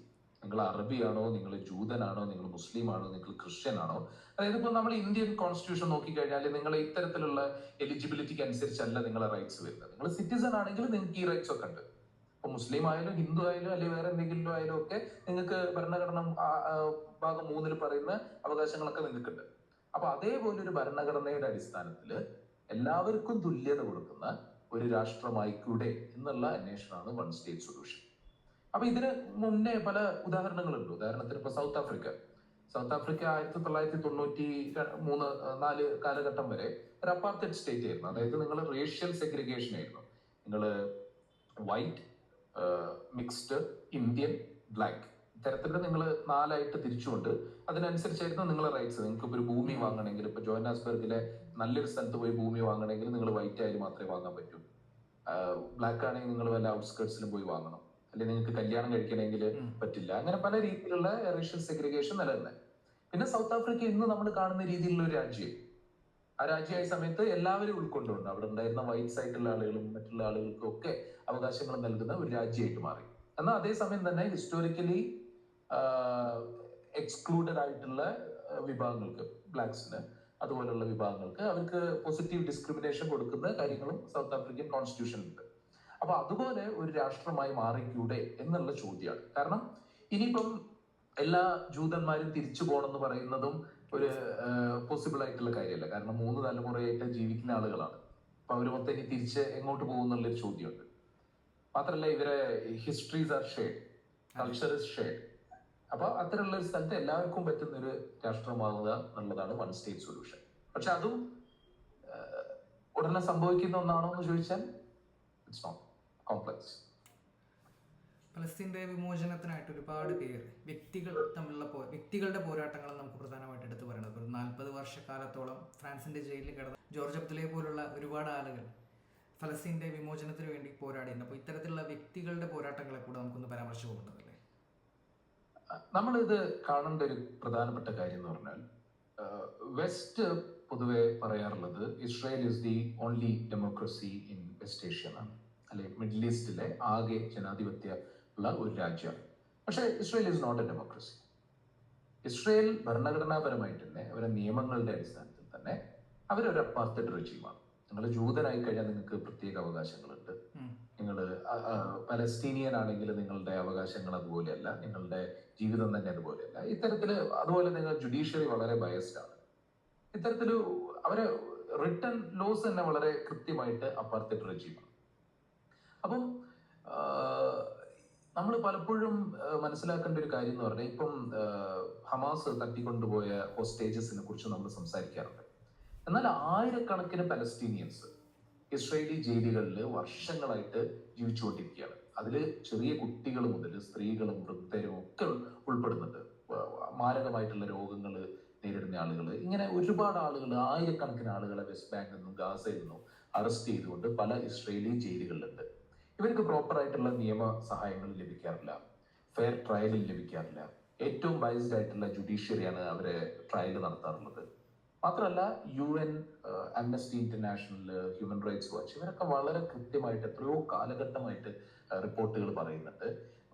Sexual violence ഉൾപ്പെടെ എല്ലാ തരത്തിലുള്ള ടോർച്ചറും ഈ ആളുകൾ നേരിടുന്നുണ്ട്. അപ്പൊ they are also hostages actually. ഇപ്പൊ ഹോസ്റ്റേജ് എന്ന് പറയുന്ന സമയത്ത് ഇസ്രായേലികൾ ഹമാസ് തട്ടിക്കൊണ്ടുപോയ ചുരുക്കം ആളുകളല്ല, മാത്രമല്ല ഹോസ്റ്റേജസ്. ആയിരക്കണക്കിന് പലസ്തീനിയൻസ് ഒരു കുറ്റവും ചെയ്യാതെ ഈ ജയിലുകളിലുണ്ട്. അപ്പൊ വളരെ പ്രധാനപ്പെട്ട ഉദാഹരണങ്ങൾ പറഞ്ഞപ്പോൾ മർവാൻ ബർഗൂതി 20 ചില്ലാനും വർഷമായിട്ട് അയാള് ജയിലിലാണ്. ഈ അടുത്ത് അവിടുത്തെ ഒരു മിനിസ്റ്റർ ബെൻഗിവർ, വളരെ ഔട്ട്സ്പോക്കൺ സയനിസ്റ്റ്, ഒരു ഫെനറ്റിക് ആയിട്ടുള്ള ബെൻഗിവർ എന്ന് പറയുന്ന ഇസ്രായേലി പൊളിറ്റീഷ്യൻ ജയിലിൽ പോവുകയും ഇയാളെ കാണുകയും അത് വീഡിയോ ആക്കി ഇവരെന്നെ പ്രചരിപ്പിക്കുകയും ചെയ്തിട്ടുണ്ട്. അതായത് ഞങ്ങളോട് കളിച്ചാൽ എങ്ങനെ ഇരിക്കുന്നു, ഗാസയിലെ ചിത്രങ്ങളൊക്കെ കാണിച്ചുകൊണ്ട് ഞങ്ങളോട് കളിച്ചാൽ എങ്ങനെ ഇരിക്കുന്നു പറയുന്ന തരത്തിലുള്ള ഒരു വീഡിയോ അവർ പ്രചരിപ്പിച്ചിട്ടുണ്ട്. It shows the way Israel is treating their prisoners. അപ്പോൾ ഇത്തരത്തിലുള്ള വലിയ ചരിത്രം പലസ്തീനിയൻ പ്രിസണേഴ്സിൻ്റെ ഉണ്ട്. പക്ഷെ നമ്മളിവിടെ കാണേണ്ട മറ്റൊരു വസ്തുത എന്ന് പറഞ്ഞാൽ നാഷണൽ ലിബറേഷൻ എപ്പോഴും പെയിൻഫുൾ ആണ്. അതിന്റെ ചരിത്രം ലോകത്ത് എവിടെയായി കഴിഞ്ഞാലും നാഷണൽ ലിബറേഷൻ ഇസ് പെയിൻഫുൾ. നമ്മളെ ചരിത്രം തന്നെ നോക്കിക്കഴിഞ്ഞാൽ മലബാറിൽ നിന്നും അല്ലെ ഇന്ത്യയിലെ മറ്റു പല ഭാഗങ്ങളിൽ നിന്നും ഒക്കെ പിടിച്ചുകൊണ്ടുപോയിട്ടുള്ള പല തടവുകാരും പിന്നെ അവർക്ക് എന്ത് സംഭവിച്ചു എന്ന് പോലും നമുക്കറിയില്ല. ആൻഡമാനിലോ അല്ലെങ്കിൽ മറ്റു ജയിലുകളിലോ ഒക്കെ, ബർമയിലോ പല സ്ഥലങ്ങളിലും കൊണ്ടുപോയിട്ട് കൊന്നുകളഞ്ഞ ആളുകൾ, മരിച്ചുപോയ ആളുകൾ, ഇങ്ങനെ ഒരുപാട് ആളുകളുണ്ട്. അപ്പൊ നാഷണൽ ഫ്രീഡം സ്ട്രഗിളിന്റെ ആ പെയിനിൽ തന്നെയാണ് പലസ്തീനികൾ ഉള്ളത്. ഇതിന്റെ ഒരു പ്രധാനപ്പെട്ട വ്യത്യാസം എന്ന് പറഞ്ഞാൽ ലോകത്തിന്റെ ഭൂരിപക്ഷ ഭാഗത്തുള്ള ആളുകൾക്ക് ആ ഫ്രീഡം അച്ചീവ് ചെയ്യാൻ പറ്റി. പക്ഷെ പലസ്തീനികൾ ഇന്നും ആ സമരത്തിലാണ്. അപ്പൊ ആ ഒരു കോണ്ടെക്സ്റ്റ് കൂടിയാണ് പലസ്തീന്റെ സമരം വിമോചനമാക്കി മാറ്റുന്നത്. പിന്നെ നമ്മൾ മനസ്സിലാക്കേണ്ട ഒരു കാര്യം എന്ന് പറഞ്ഞാൽ ഇപ്പൊ ഇത്തരത്തിലുള്ള പ്രിസണേഴ്സിനൊക്കെ നമ്മളൊരു വെസ്റ്റേൺ പോപ്പുലർ ലാംഗ്വേജിൽ ദേ മൈറ്റ് ബി ടെററിസ്റ്റ്. അതിനൊറ്റ ഉത്തരം മാത്രമേ എനിക്ക് പറയാനുള്ളൂ. കാരണം 1990-കൾ വരെ നെൽസൺ മണ്ടേല ഒരു ടെററിസ്റ്റ് ആയിരുന്നു. അമേരിക്കൻ ഒഫീഷ്യൽ ഡോക്യുമെന്റേഷനിൽ Nelson Mandela was a terrorist. Nelson Mandela 30-35 വർഷം ജയിലിൽ കിടന്നിട്ടുള്ള ആളാണ്. ആ കാലഘട്ടത്തിൽ he was a terrorist considered. അപ്പോൾ ആ ഒരു കോണ്ടെക്സ്റ്റ് കൂടി നമ്മളിവിടെ കാണേണ്ടതുണ്ട്. ലോക നേതാക്കളുടെ അടുത്ത് നിന്ന് മാത്രമല്ല, ലോകത്തിന്റെ മറ്റൊരു തലത്തിൽ നിന്ന് നമുക്ക് ഫലസ്തീന് ലഭിക്കുന്ന പിന്തുണ ഇപ്പോൾ വളരെയധികം വരുന്നതാണ്. ഇപ്പോൾ കലാരംഗത്തു നിന്നായാലും കായിക രംഗത്തു നിന്നായാലും തന്നെ ഒരുപാട് പിന്തുണ ഫലസ്തീൻ്റെ വിമോചനത്തിന് ഫലസ്തീനും വേണ്ടി ലഭിക്കുന്നുണ്ട്. ഇപ്പോൾ പല കലാകാരന്മാരും തങ്ങളുടെ അവാർഡുകളൊക്കെ സ്വീകരിക്കുമ്പോൾ തന്നെ ഫലസ്തീനുള്ള പിന്തുണ വ്യക്തമാക്കാറുണ്ട്. അതുപോലെ തന്നെ കായിക രംഗത്ത് പല ടീമുകളും എടുക്കുന്ന സ്റ്റാൻഡുകളെല്ലാം തന്നെ ഇപ്പോൾ വളരെയധികം ഫലസ്തീൻ അനുകൂലമായിട്ടുള്ള സ്റ്റാൻഡുകളാണ്. ഇപ്പോൾ സ്പെയിൻ്റെ കാര്യം എടുത്ത് നോക്കുകയാണെങ്കിൽ അടുത്ത തവണ 2026 വേൾഡ് കപ്പിൽ ഇസ്രായേൽ യോഗ്യത നേടിക്കഴിഞ്ഞാൽ തങ്ങൾ ആ വേൾഡ് കപ്പ് ബഹിഷ്കരിക്കുമെന്നാണ് സ്പെയിൻ്റെ പ്രഖ്യാപനം. അതുപോലെ തന്നെ നോർവേ ഇനി ഇസ്രായേലായിട്ട് വരുന്ന യോഗ്യതാ മത്സരത്തിൽ കിട്ടുന്ന ലാഭവിഹിതമെല്ലാം തന്നെ ഗസയ്ക്ക് വേണ്ടി കൊടുക്കാം എന്നുള്ളതാണ് നോർവേയുടെ പ്രഖ്യാപനം. അപ്പം കലാരംഗത്തും കായിക രംഗത്തും മാത്രമല്ല ക്യാമ്പസുകളിലും ഒരുപാട് ഇത്തരത്തിലുള്ള പ്രതിഷേധങ്ങളും ഫലസ്തീൻ അനുകൂല പ്രക്ഷോഭങ്ങളും എല്ലാം തന്നെ ഉയർന്നു വരുന്നുണ്ട്. അപ്പോൾ ഈ ഒരു പ്രക്ഷോഭങ്ങളെ കൂടെ നമുക്ക് എങ്ങനെ വിലയിരുത്താൻ പറ്റും? അവിടെ കൊല്ലപ്പെടുന്ന ആളുകൾ ഇസ്രയേലികൾക്കും അവരെ ഏറ്റവും ഫെനറ്റിക് ആയിട്ടുള്ള സപ്പോർട്ടേഴ്സിനും അല്ലാതെ ടെററിസ്റ്റുകളാണെന്ന് ക്ലെയിം ചെയ്യാൻ പറ്റും. അപ്പൊ അത്രയും ഭീകരമായിട്ടുള്ള, നമ്മൾ മുമ്പേ ഉണ്ടായിരുന്ന വലിയ വലിയ ക്രൂരതകളൊക്കെ നമ്മൾ വായിച്ചറിഞ്ഞിട്ട് മാത്രമേ ഉള്ളൂ. അതായത് ഞാനിപ്പോ സെക്കൻഡ് വേൾഡ് വാറിന്റെ ക്രൂരതകളെ കുറിച്ച് എനിക്ക് വായിച്ചറിഞ്ഞ അറിവ് മാത്രമേ ഉള്ളൂ. പക്ഷെ ഇത് നിങ്ങളുടെ മുമ്പിൽ 24/7 ബ്രോഡ്കാസ്റ്റ് ചെയ്തുകൊണ്ടിരിക്കുകയാണ്. ഒരു ജനസൈഡ് നിങ്ങൾ 24/7 നിങ്ങളുടെ മുമ്പിൽ ബ്രോഡ്കാസ്റ്റ് ചെയ്യണം. മാത്രമല്ല ഇതിന്റെ ക്രൂരതകൾ ഭൂരിപക്ഷം ജേർണലിസ്റ്റുകളല്ല പുറത്തോട്ട് വരുന്നത്. ഇസ്രയേലി സൈനികരും ഇസ്രയേലി പോപ്പുലേഷനും വളരെ അഭിമാനത്തോടെ ഈ ക്രൂരതകൾ അവരെ സോഷ്യൽ മീഡിയയിൽ പോസ്റ്റ് ചെയ്തുകൊണ്ടാണ് പലതും ജേർണലിസ്റ്റുകൾ പോലും മനസ്സിലാക്കുന്നത്. കാരണം ഗാസയിലൊന്നും അങ്ങനെ ജേർണലിസ്റ്റുകൾക്ക് ഇപ്പോൾ പോകാൻ പറ്റിയൊരു സാഹചര്യത്തിലല്ല കാര്യങ്ങളുള്ളത്. അതായത് ഇപ്പോൾ വീടുകൾ കുത്തി തുറക്കുക, അവിടെയുള്ള സ്ത്രീകളെ വസ്ത്രം എടുത്ത് അണിയുക, അല്ലെങ്കിൽ ആ വീടുകൾ നശിപ്പിക്കുക, കുട്ടികളുടെ കളിപ്പാട്ടങ്ങൾ എടുത്ത് കളിച്ചുകൊണ്ടിരിക്കുക. ഇത്തരത്തിൽ ജനസൈഡൽ മാനിയാക്കുകളാണ് IDF-ലും അതുപോലെ ഇസ്രയേല് ഗവൺമെന്റിനെ നയിക്കുന്നത്. അവർ തന്നെ പോസ്റ്റ് ചെയ്യുന്ന കാര്യങ്ങളാണ് നമ്മൾ ഇന്ന് കണ്ടുകൊണ്ടിരിക്കുന്നത്. അപ്പൊ നിങ്ങൾ 24/7 ബ്രോഡ്കാസ്റ്റ് ചെയ്യുന്ന ഒരു ജനസൈഡിന്റെ മുമ്പിലാണ് നമ്മൾ ഇരിക്കുന്നത്. അപ്പോൾ ഒരു മനുഷ്യൻ എന്തെങ്കിലും തരത്തിലുള്ള ഒരു നീതിയിൽ വിശ്വസിക്കുന്നുണ്ടെങ്കിൽ, അല്ലെങ്കിൽ എന്തെങ്കിലും തരത്തിലുള്ള ഒരു മൊറാലിറ്റിയിൽ അയാൾ വിശ്വസിക്കുന്നുണ്ടെങ്കിൽ, അയാളെ സംബന്ധിച്ച് ഇതിനെതിരെ പ്രതികരിച്ചേ പറ്റൂ. വലിയ രീതിയിൽ ഇതിനെ തടയാനുള്ള ശ്രമങ്ങളൊക്കെ യൂണിവേഴ്സിറ്റിക്ക് അകത്തും അല്ലെങ്കിൽ ഫിലിം ഫ്രറ്റേണിറ്റിക്ക് അകത്തും കായിക രംഗത്തും ഒക്കെ നടക്കുന്നുണ്ട്. അതായത് ഇപ്പൊ പല ക്ലബ്ബുകൾ പോലും പലസ്തീൻ ഫ്ലാഗുമായിട്ട് വരികയാണെങ്കിൽ സമ്മതിക്കില്ല എന്നുള്ള രീതിയിലുള്ള. പക്ഷെ അതിനൊക്കെ അപ്പുറത്തേക്ക് മനുഷ്യരെ ഉയർന്നു വരികയാണ്. കാരണം അത്രമാത്രം ഭീകരമായിട്ടുള്ള കാര്യമാണ് അവർക്ക് മുമ്പിൽ നടക്കുന്നത്. ഇനി കായിക രംഗത്ത് പ്രത്യേകിച്ച് നോക്കിക്കഴിഞ്ഞാൽ റഷ്യ യുക്രൈൻ വോർ തുടങ്ങി ഒരാഴ്ചക്കുള്ളിൽ ഫിഫ റഷ്യയെ ബാൻ ചെയ്തു. നമ്മളൊരു ജനസൈഡ് ആരംഭിച്ച് ഏകദേശം 2 വർഷം കഴിഞ്ഞു.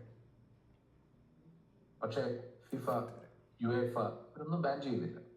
അപ്പൊ കഴിഞ്ഞ ദിവസം എറിക് കാന്റോണ എന്ന് പറയുന്ന മാഞ്ചസ്റ്റർ യുണൈറ്റഡിന്റെ, ഫ്രാൻസിന്റെ മാഞ്ചസ്റ്റർ യുണൈറ്റഡിന്റെ ലെജൻഡ്, അയാൾ പ്രസംഗിക്കുന്നുണ്ട്. യുഎഫ എന്തുകൊണ്ട് ബാൻ ചെയ്യുന്നില്ല, അതാണ് അയാൾ ചോദിക്കുന്നത്.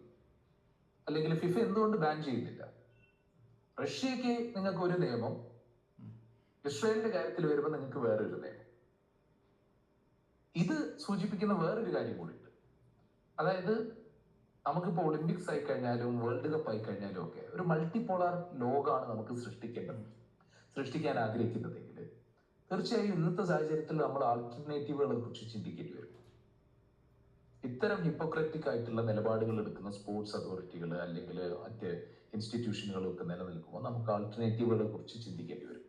അതുകൂടി ഈ ഒരു സാഹചര്യം നമുക്ക് മുമ്പിൽ വെക്കുന്നുണ്ട്.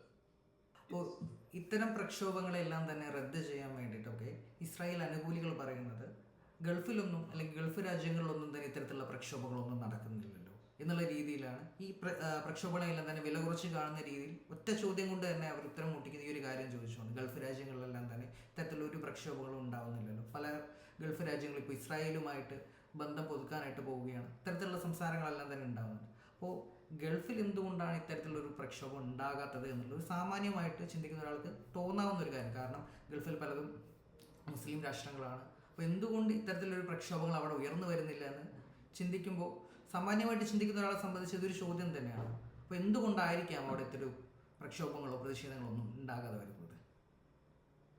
ഈ ചിന്തയുടെ ഏറ്റവും ഫണ്ടമെന്റൽ ആയിട്ടുള്ള പ്രശ്നം എന്ന് പറഞ്ഞാൽ നമ്മള് മുസ്ലിങ്ങൾ ആക്രമിക്കപ്പെടുമ്പോൾ മുസ്ലിങ്ങൾ തന്നെ പ്രതിഷേധിക്കണം, അല്ലെങ്കിൽ അറബ് ആയിട്ടുള്ള ആളുകൾ ആക്രമിക്കപ്പെടുമ്പോൾ അറബികൾ തന്നെ പ്രതിഷേധിക്കണം, ഇങ്ങനെയൊക്കെ ആഗ്രഹിക്കുമ്പോഴാണ് നമുക്ക് ഇത്തരത്തിലുള്ള ഒരു ചോദ്യം തന്നെ ഉണ്ടാവുന്നത്. പക്ഷെ നമ്മൾ ചരിത്രത്തിൽ അങ്ങനെ അല്ലല്ലോ. ഇപ്പൊ ഹോളോകോസ്റ്റ് നടക്കുന്ന സമയത്ത് ജൂതരായിട്ടുള്ള ഭൂരിപക്ഷ ആളുകളെ ലിബറേറ്റ് ചെയ്യുന്നത് റെഡ് ആർമിയാണ്, സോവിയറ്റ് യൂണിയന്റെ റെഡ് ആർമിയാണ്. റെഡ് ആർമി ജൂതന്മാരായിരുന്നില്ല. ഭൂരിപക്ഷ റെഡ് ആർമിയിലുള്ള ആളുകളും ക്രിസ്ത്യാനികളോ അല്ലെങ്കിൽ മതവിശ്വാസികളോ അല്ലാത്ത ആളുകളോ ആയിരിക്കണം. അപ്പൊ അവരാണ് ലിബറേറ്റ് ചെയ്യുന്നത്. അപ്പം ഒരു വിഭാഗത്തിൽ പെടുന്ന ആളുകൾ ഏതെങ്കിലും തരത്തിലുള്ള അനീതിക്ക് ഇരയാവുമ്പോൾ ആ വിഭാഗത്തിലുള്ള ആളുകൾ തന്നെ പ്രതിഷേധിച്ചോളണം എന്ന് പറയുന്നതിൽ യാതൊരു തരത്തിലുള്ള അർത്ഥമില്ല. ഒന്നാമത്. രണ്ടാമത്, അറബ് രാജ്യങ്ങള് ചരിത്രപരമായിട്ട്, ഞാൻ പറയുന്നത് ഈ പ്രധാനപ്പെട്ട അറബ് രാജ്യങ്ങൾ, ഇസ്രായേലിന് ചുറ്റുമുള്ള, അവര് പലസ്തീന് വേണ്ടി നിലകൊണ്ടു എന്നുള്ളത് സത്യത്തിൽ ഒരു മിത്താണ്. നമ്മൾ ഈ പറയുന്ന 6 ദിന യുദ്ധം അല്ലെങ്കിൽ ഇത്തരത്തിലുള്ള യുദ്ധങ്ങളുടെ ഒക്കെ ചരിത്രത്തിൽ, അതായത് അറബ് രാജ്യങ്ങളൊക്കെ കൂടി ഇസ്രായേലിനെതിരെ യുദ്ധം ചെയ്ത് ഇസ്രായേൽ ജയിച്ചു എന്ന് പറയുന്ന ഈ ഒരു ചരിത്ര ബോധമുണ്ടല്ലോ, ഇതിന്റെ നുവാൻസസിലേക്ക് പോകുന്ന സമയത്ത് പലപ്പോഴും നമുക്ക് കാണാൻ പറ്റുന്നത് പല അറബ് രാജ്യങ്ങൾക്കും അവരുടെ താല്പര്യങ്ങളും അല്ലെങ്കിൽ പാതി മനസ്സോടെയും ഒക്കെയാണ് ഈ പലസ്തീനിയൻ കോസിന് വേണ്ടി ഇടപെട്ടിട്ടുള്ളത്. അത് കാണേണ്ടതാണ്. മൂന്നാമത്തെ ഒരു പ്രധാനപ്പെട്ട പ്രശ്നം എന്ന് പറയുന്നത്, ഈ ഭൂരിപക്ഷ അറബ് രാജ്യങ്ങളിലും പ്രത്യേകിച്ച് ഈ റിച്ച് അറബ് രാജ്യങ്ങളിലൊന്നും യാതൊരു തരത്തിലുള്ള ഡെമോക്രാറ്റിക് പ്രാക്ടീസുകളും പോപ്പുലേഷന് അനുവദനീയമായിട്ടുള്ള രാജ്യങ്ങളല്ല. ഇപ്പൊ പ്രതിഷേധിക്കാനോ യോഗം ചേരാനോ അല്ലെങ്കിൽ റാലി നടത്താനോ ഒക്കെ റെസ്ട്രിക്ഷൻസ് ഉള്ള രാജ്യങ്ങളാണ്. സ്വാഭാവികമായിട്ട് അത്തരത്തിലുള്ള ഒരു ഡെമോക്രാറ്റിക് പ്രാക്ടീസുകൾ ആ രാജ്യത്ത് അത്ര ശക്തമല്ല. അതുകൊണ്ട് തന്നെ അവിടെ അത്തരത്തിലുള്ള പ്രതിഷേധങ്ങൾ ഉണ്ടാവാനുള്ള സാധ്യതയും കുറയും. നാലാമത് നമ്മൾ കാണേണ്ട ഏറ്റവും പ്രധാനപ്പെട്ട കാര്യം എന്ന് പറഞ്ഞാൽ, ഈ രാജ്യങ്ങളിലേക്ക് എലീറ്റ്സിന്, അതായത് അവിടുത്തെ റൂളിംഗ് ക്ലാസ്സിന് പലസ്തീനിയൻ കോസിനോട് അത്ര വലിയ ആഭിമുഖ്യമില്ല. അവരെ ജനങ്ങൾക്ക് ഉണ്ടാവാം. പലപ്പോഴും ജനങ്ങളെ ഈ ആഭിമുഖ്യം കൊണ്ട് ഇവർക്ക് ചില നിലപാടുകൾ അല്ലെങ്കിൽ ചില സ്റ്റേറ്റ്മെന്റുകളൊക്കെ നടത്തേണ്ട അവസ്ഥ വരും. പക്ഷെ അതിനപ്പുറത്തേക്ക് ഈ അറബ് എലീറ്റ്സിന് അത്തരത്തില് പലസ്തീൻ ഒരു സ്വതന്ത്ര രാഷ്ട്രമായി കാണണമെന്നോ അല്ലെങ്കിൽ പലസ്തീനികൾക്കെതിരെയുള്ള വയലൻസ് അവസാനിക്കണം, അത്തരത്തിലുള്ള താല്പര്യങ്ങളല്ല. അവർക്ക് മറ്റു പല താല്പര്യങ്ങളുമാണ് അതിനെക്കാട്ടും പ്രധാനമായിട്ടുള്ളത്. അപ്പോൾ ഫണ്ടമെന്റലി അറബ് രാഷ്ട്രങ്ങളിൽ സമരം നടക്കുന്നുണ്ടോ എന്നുള്ളതൊന്നും ഒരു ജനസൈഡ് നടക്കുന്ന സമയത്ത് അതിനെതിരെ പ്രതികരിക്കാനോ പ്രതിഷേധിക്കാനോ ഒന്നും നമ്മൾ നോക്കേണ്ട കാര്യമില്ല. കാരണം നമ്മൾ അറബികൾ ചെയ്യുന്നത് കോപ്പി ചെയ്യാനല്ല മറ്റു ലോകത്തുള്ള ആളുകൾ ഇരിക്കുന്നത്. ഞാൻ വേറെ പലതും കോപ്പി ചെയ്യുന്നുണ്ടോ ഇല്ലയോ എന്നുള്ള ചോദ്യങ്ങളൊക്കെ വരാം. അപ്പൊ ആ ചോദ്യം ഫണ്ടമെന്റലി ഇസ്രായേലിന്റെ ഈ കൾപ്പബിലിറ്റിയിൽ നിന്നും എന്തെങ്കിലും തരത്തിൽ രക്ഷപ്പെടാൻ പറ്റുമോ എന്നുള്ളൊരു ശ്രമത്തിന്റെ മാത്രം ഭാഗമാണ്. നമുക്ക് ഇന്ത്യൻ കോൺടെക്സ്റ്റിലേക്ക് തന്നെ തിരിച്ചു വരികയാണെങ്കിൽ, ഒരു കാലത്ത് നമ്മളെപ്പോഴും ഫലസ്തീൻ അനുകൂലമായിട്ടുള്ള നിലപാട് സ്വീകരിച്ചിരിക്കുന്ന രാജ്യമായിരുന്നു. മുമ്പ് നമുക്ക് ഇന്ത്യയുടെയും ഫലസ്തീൻ്റെയും ഫ്ലാഗ് ഉൾപ്പെടുത്തിക്കൊണ്ടുള്ള സ്റ്റാമ്പ് നമ്മൾ പുറത്തിറക്കിയിട്ടുണ്ടായിരുന്നു. ഇന്ത്യയും ഫലസ്തീനും തമ്മിലുള്ള ബന്ധം അത്രത്തോളം ഊഷ്മളമായതുകൊണ്ടായിരുന്നു മുമ്പ് യാസർ അറാഫത്ത് ഇന്ത്യ സന്ദർശിച്ചതും കാര്യങ്ങളുള്ളത്. എന്നാൽ ഇപ്പോഴത്തെ സാഹചര്യം പരിശോധിക്കുമ്പോൾ ആ സ്ഥിതിവിശേഷം എല്ലാം തന്നെ മാറി മറ്റൊരു തലത്തിലേക്കാണ് നമ്മൾ കാര്യങ്ങളെല്ലാം തന്നെ പോകുന്നത്. ഇപ്പോൾ അധികാരത്തിലിരിക്കുന്ന മോദി ഇപ്പോൾ തൻ്റെ ഫ്രണ്ട് എന്നാണ് നെതന്യാഹുവിനെ വിശേഷിപ്പിച്ചിട്ടുള്ളത്. ഇപ്പോൾ പിറന്നാൾ ദിനത്തിലൊക്കെ ആശംസ നേർന്നപ്പോഴെല്ലാം തന്നെ മൈ ഫ്രണ്ട് എന്നുള്ള രീതിയിലാണ് വിശേഷിപ്പിച്ചിട്ടുള്ളത്. അപ്പോൾ ഈ കുറച്ചു കാലം ഒരു പതിറ്റാണ്ടോളം ആയി ഇന്ത്യയിൽ കണ്ടുവരുന്ന ഈ മുസ്ലിം വിരുദ്ധത കൂടി ഈ ഒരു സപ്പോർട്ട് ഇസ്രായേൽ അനുകൂല അല്ലെങ്കിൽ ഫലസ്തീൻ വിരുദ്ധ ചേരിയിലേക്ക് തിരിയാൻ ഇന്ത്യയെ അല്ലെങ്കിൽ ഇന്ത്യയെ ഭരിക്കുന്ന ആളുകളെ പ്രേരിപ്പിച്ചിട്ടുണ്ടായിരിക്കും. സ്വതന്ത്ര ഇന്ത്യയെ സംബന്ധിച്ച് പലസ്തീൻ അനുകൂല നിലപാടെടുക്കുക എന്നുള്ളത് വളരെ നാച്ചുറൽ ആയിട്ടുള്ള ഒരു ചോയ്സ് ആണ്. കാരണം നമ്മൾ ദീർഘകാലത്ത് 200 വർഷത്തെ കൊളോണിയൽ ഭരണത്തിനെ അട്ടിമറിച്ചുകൊണ്ടാണ് നമ്മൾ ഒരു സ്വതന്ത്ര രാഷ്ട്രമായിട്ട് മാറുന്നത്. അതുകൊണ്ട് തന്നെ നമ്മൾ സ്വതന്ത്ര രാഷ്ട്രമാവാനുള്ള കോളനിയിലെ മനുഷ്യരുടെ എല്ലാ സമരങ്ങളെയും പിന്തുണച്ചിട്ടുള്ളതാണ് സ്വതന്ത്ര ഇന്ത്യയുടെ ചരിത്രം. അപ്പൊ അതിന്റെ ഭാഗമായിട്ട് തന്നെ പലസ്തീന് പിന്തുണ ഇന്ത്യ നൽകുന്നത് വളരെ നാച്ചുറൽ ആയിട്ടുള്ള ഒരു ചോയ്സ് മാത്രമായിരുന്നു. ഇന്ത്യക്ക് സ്വാതന്ത്ര്യം കിട്ടുന്നതിന് മുന്നേ തന്നെ വളരെ കൃത്യമായിട്ട് ഗാന്ധിജി കഴിഞ്ഞാലും നെഹ്റു കഴിഞ്ഞാലും ഒക്കെ പലസ്തീനികളുടെ അവകാശങ്ങൾക്ക് വേണ്ടി നിലകൊണ്ടിട്ടുള്ള ആളുകളാണ്. പക്ഷെ നമ്മളിവിടെ കാണേണ്ട ഒരു കാര്യം, പൂർണ്ണമായിട്ട് ഇതൊരു BJP അധികാരത്തിൽ വന്നതോടുണ്ടായ ഒരു മാറ്റമാണെന്ന് ഞാൻ വിശ്വസിക്കുന്നില്ല. കാരണം 1990കളുടെ തുടക്കം മുതൽ തന്നെ ഇന്ത്യയുടെ ഇസ്രായേലുമായിട്ടുള്ള അപ്രോച്ചിൽ വലിയ തോതിലുള്ള മാറ്റം വരുന്നുണ്ട്. നരസിംഹറാവു ഗവൺമെന്റിന്റെ കാലത്താണ് ഫുൾ ഡിപ്ലോമാറ്റിക് റിലേഷൻസ് തുടങ്ങുകയും അതുപോലെ കൂടുതൽ വ്യാപാര ബന്ധങ്ങൾ, ആയുധ ബന്ധങ്ങൾ, ഇത്തരത്തിലുള്ള കാര്യങ്ങൾ. ഇതൊരു എവല്യൂഷനാണ്. ആ എവല്യൂഷന്റെ ഒരു ഘട്ടം എന്ന് പറയുന്നത് കോൾഡ് വാർ അവസാനിക്കുകയും USSR ഇല്ലാതാവുകയൊക്കെ ചെയ്യുകയും ഒരു മൾട്ടിപോളാർ വേൾഡ് വരികയും അതിന്റെ ഒരു സാഹചര്യത്തിൽ ഫോറിൻ പോളിസിയിൽ ഇന്ത്യയുടെ മാറ്റം വരികയൊക്കെ ചെയ്യുന്നതിന്റെ ഒരു ലാർജർ കോണ്ടെക്സ്റ്റിൽ ഈ മാറ്റം വരുന്നുണ്ട്.